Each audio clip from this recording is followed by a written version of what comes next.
કરતા એક શિક્ષકની તબિયત અચાનક લથડી, જેમાં સાદેડા પ્રાથમિક શાળામાં શિક્ષકની તબિયત લથડી હતી। એસઆઈઆરની કામગીરી દરમિયાન તેમની તબિયત ખરાબ થઈ ગઈ, જેમાં બચુભાઈ ડામોરની તાત્કાલિક હોસ્પિટલે ખસેડવાની ફરજ પડી છે। આ કિસ્સો દાહોદથી પ્રકાશમાં આવ્યો છે। દાહોદની સાદેડા વર્ગ પ્રાથમિક શાળાના એક શિક્ષક જે બીએલઓની કામગીરી કરી રહ્યા હતા, એસઆઈઆરની કામગીરીમાં જોડાયા હતા અને ત્યારે અચાનક સ્કૂલમાં જ તેમની તબિયત બગડી ગઈ હતી।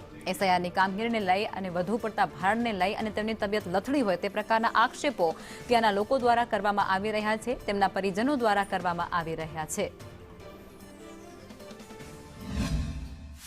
घटना हमारा लोगों स्कूल में चक्कर आया सादेड़ा प्राथमिक शाला में बीएलओ की कामगीरी टेंशन कारण आती है। बीजू मारा पप्पा कोई पहला से कोई बीमार थे नहीं, कोई दवाखाने में गया नहीं,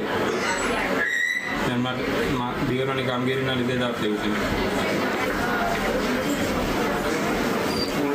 उल्टी चक्कर आया सतत मगज में विचारों चाले कारण माथું દુખવાનું એવું કાલે સાંજે બી થઈ ગયું અને હમણાં બી માથું દુખે છે दवाखाने।